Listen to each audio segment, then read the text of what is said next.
Have you ever just looked around and wondered why some people seem to get rich without even trying, while the rest of us are just struggling to get by? Well, that's pretty much the huge question Robert Kiyosaki tackles in his book, Rich Dad, Poor Dad. It kind of flips everything we've been taught about money on its head. So today, we're going to dive in and break down the core ideas. Let's see what we can learn. Okay, so at the very heart of this book, you've got these two father figures.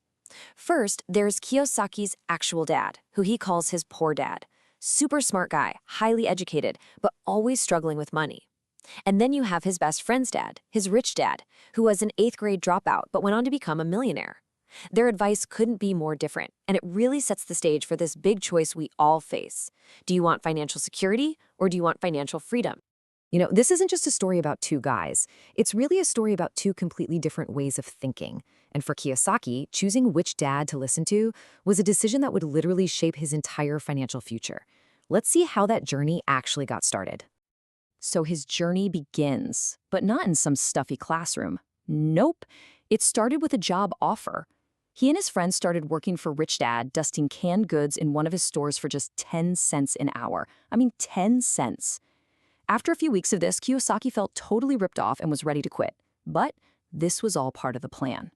It was his very first lesson, just in disguise.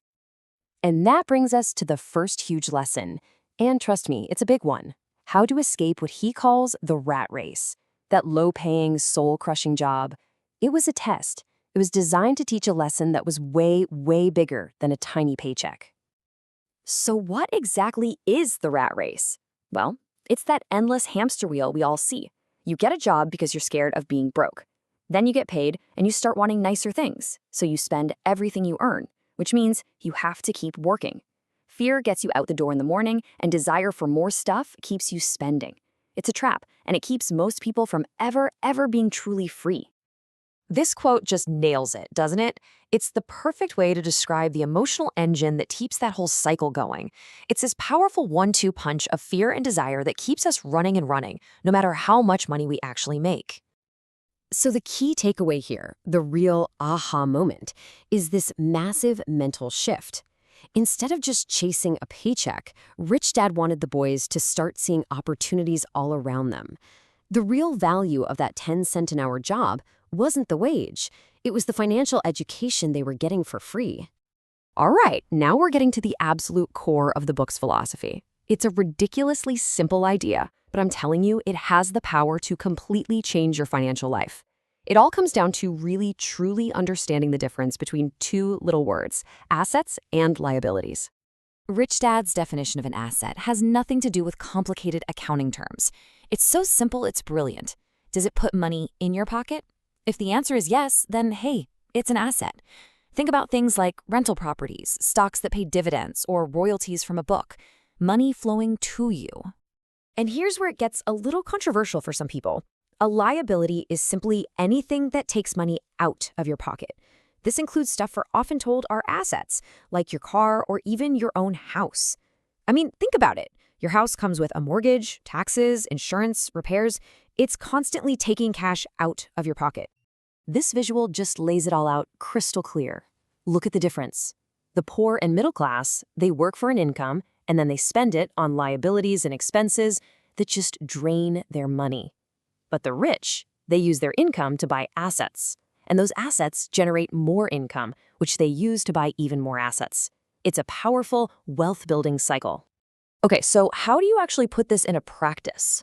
Well, the book's single most important piece of advice is just this. Mind your own business. And when Kiyosaki says business, he's definitely not talking about your job. This is such a critical distinction. Your profession, your 9 to 5, that's what pays the bills. But your business, that's your asset column. Minding your own business means you spend your free time and your spare money acquiring assets that are going to work for you 24/7, even when you're sleeping. So, what kind of assets should you be looking for? The book gives some fantastic examples. We're talking about businesses you don't have to physically run, stocks, bonds, real estate that brings in rent, even things like intellectual property. The whole point, the end goal, is to build up a portfolio of these assets that generates enough passive income to cover all your expenses. When you hit that point, my friend, that is the definition of financial freedom. But here's the thing, right? Knowing all these rules isn't enough. I mean, if it were that easy, everybody would be rich. The real challenge, the hard part, is overcoming all the mental and emotional roadblocks that stand in our way. And the book calls this process developing your financial genius. When you really think about it, the biggest thing holding most of us back isn't a lack of information or a lack of opportunity. It's us. It's our own mindset. So Kiyosaki breaks it down into 5 main roadblocks. First, there's fear. The fear of losing money is so powerful it paralyzes us. Then there's cynicism, that little voice that says, oh, that'll never work, before you even try. Laziness, which we disguise as being too busy to deal with our finances. Then there are bad habits, like paying all your bills and everyone else before you pay yourself by investing. And the last one, arrogance, pretending you know it all instead of always being willing to learn. That one is a total wealth killer. And that brings us to what might be the most powerful idea in the entire book. Wealth isn't about how much money you have. It's not a number in a bank account. It's about time. It's about freedom. So I'll just leave you with this one question to really chew on. If you stopped working today, right now, how long could you survive? The answer to that question might just change how you see everything.